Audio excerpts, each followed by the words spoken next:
Hey, howdy happy campers, I hope you're having a wonderful day and welcome back to Video Game Safari. I'm your host, MaxibonHR, and as you all may well know, I'm very on top of all the latest trends. I'm so timely with up-to-date releases and I never miss out on uploading on schedule. My arcane video was not years too late, shut the fuck up. So I thought we'd take a look at a new title that just recently dropped. I hear it's some kind of RTS or real-time strategy game. That might be a new thing, and I'm not super familiar with it, but hey, seems we're going to be in for a treat, people. Everyone seems to like it, and it's called Age of Empires. Let's see when this actually released. Oh, okay, so apparently...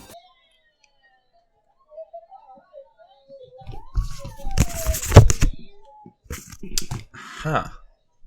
Okay, I seem to be a little bit behind, but thankfully there's a few sequels out. Let's go to the latest one. Let's see here. Age of Empires 4, released on October 2021. Sausalito, turkey, honey, ham, and salami. Pepperoni, provolone, pastrami. Okay, look, I get it. It's not exactly a new release, but I've been busy, okay? And you guys need content, so here we are. Like I mentioned last time, now that I have the hardware, and I've been going back and playing all my older games that I wasn't able to play before, like Valorant, Dark Souls, High on Life, which we'll touch on that can of worms another time. We're going to talk about today's subject, Age of Empires 4.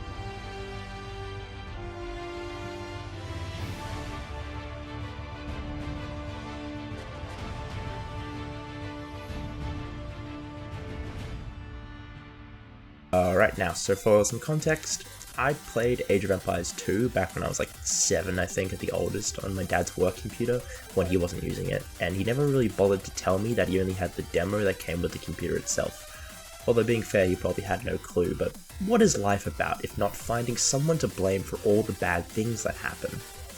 Honestly, we're running into somewhat of a common theme here when it comes to games I pick for these, returning to my childhood. Maybe I should retitle the series. Nah, fuck that, I came up with it, it's mine, no one can take it away from me, you sons of... Anyway, cue the intro, Age of Empires 4, baby!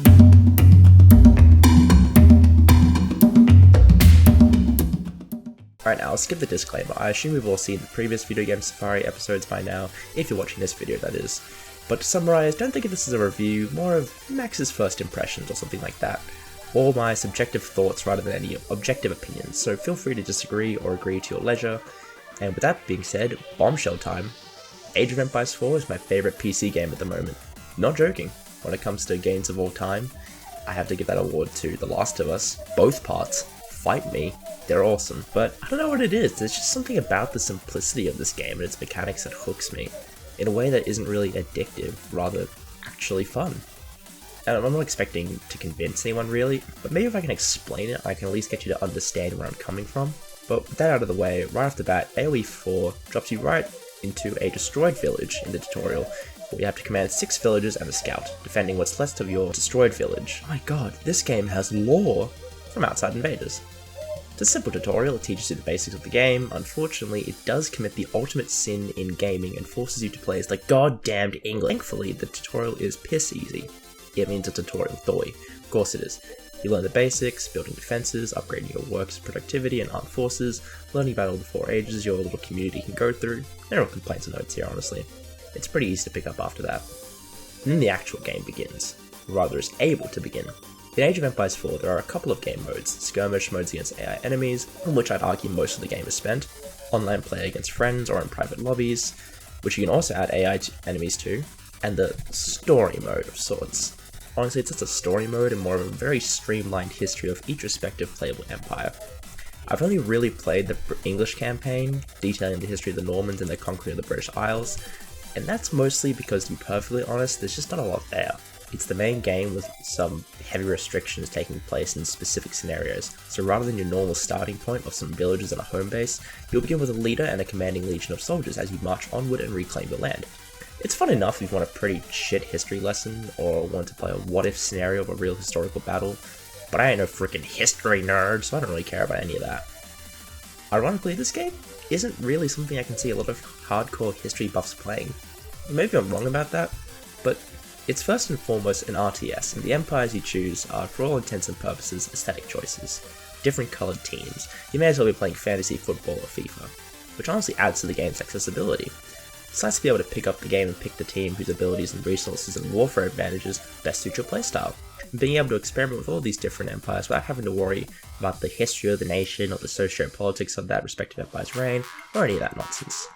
I mean, not that anyone else besides me would care about that, to be honest, but we're going to ignore that. And as much as the game is accessible though, I will say it is definitely a step down from previous entries in the series. In streamlining the game for newcomers, the game has vastly less content than, for example, Age of Empires 3. There are far fewer empires to choose from, and I'm very personally cut about them removing Spain from the options, even like España. But beyond that, no Incas, Mayans, most of Europe is compressed into the Holy Roman Empire, or as I like to call it, the Evan Almighty to the Roman Empire's Bruce Almighty. To those of you who get that, I love you, I adore you. The Malians represent essentially all of Africa, etc. There's also a lot less ages, a lot less sort of nuance and little details that made all of the games a little bit more full in content, I'll say. It is nice that this makes things easy to grasp and easy to pick up, but there is an undeniable lack of variety in the comparison to the previous iteration of the series that longtime fans may not be a big fan of. Personally, I prefer this. I found AOE IV to be a lot when I tried playing it again earlier in the year with my friend and part-time editor apparently, Stuart. But for fans of the series, I totally get why this might not be the game for them. It's a very sustainable complaint. But getting back to the game itself, Skirmish mode, my bread and butter. Training wheels, baby mode for new players, to experiment and test their might against other AI of their choosing. There are, at time of writing this, 7 difficulty levels for enemy AI and teammate AI. Easy, which is a light breeze for even newer players, slower rate for them to age up, get resources, and much more predictable attacks. Intermediate, where the enemy begins to prioritize small attacks against you that are largely ineffective by the time they're a credible threat. Hard, where things start to ramp up, small attacks that delay the player while the enemy gathers resources and ages up at a rate you're going to have to constantly keep track of to not be left behind. Hardest, where the game essentially tells you, okay, now it's time to start trying, which ramps up all the difficulty levels of the previous difficulties to their reasonable maximum. And as of patch 6.1.130, Ridiculous, which is just the hardest with 1.2 times resource gathering for AI, Absurd, hardest with a 1.5 resource gathering boost, and Outrageous, which is the hardest with a 2 times resource gathering boost. Essentially, the newer difficulties pretty much just add a little bit more of an extra challenge on top of what you are already going to be playing against. You'll want to stay away from those difficulties, I would say, once you're comfortably able to win and fight off hardest AI difficulty, just because it really does ramp up the challenge. When versing AI, essentially resource gathering early on and constantly is going to be the difference between an AI victory and a player stomp. All the difficulties tend to love small attacks around age 2 of their empire, so you want to be able to comfortably fend off that first assault and rebuild an armed force to replenish any lost forces pretty early. But once you've done that, it's a cakewalk from ages 2 till 4.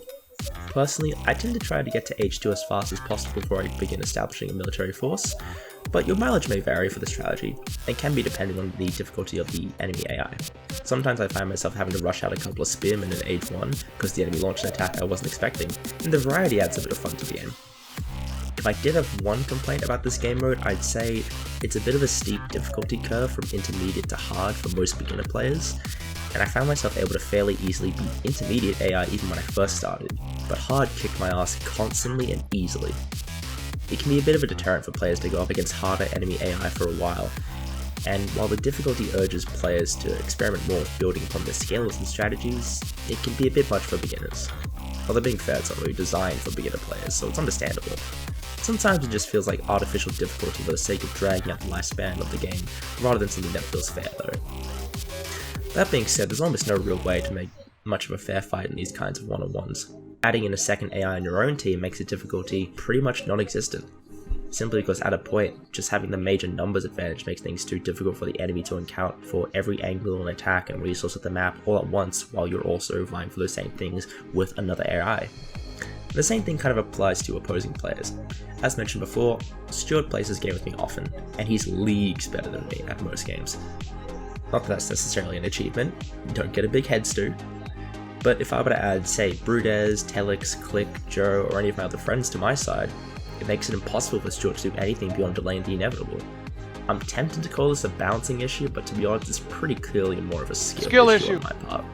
Still, it'd be nice if there was some extra settings you could add to specific players.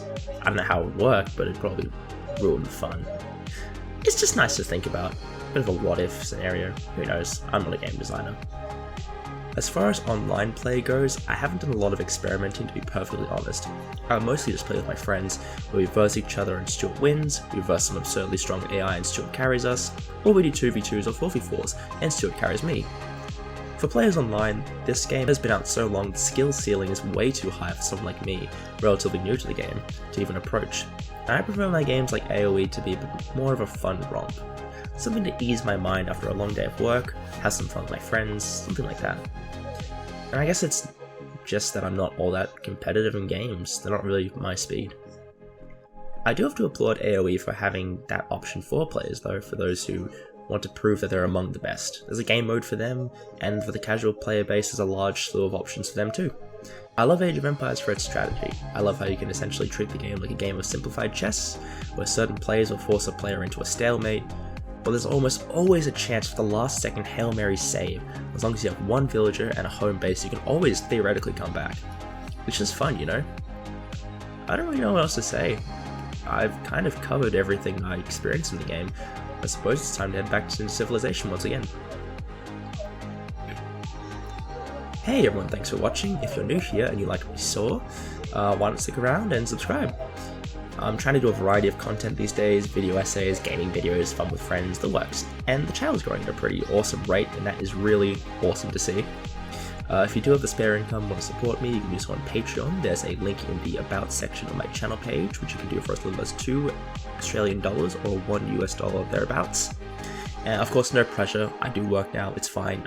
I don't need you guys to support me. It's just an option for you.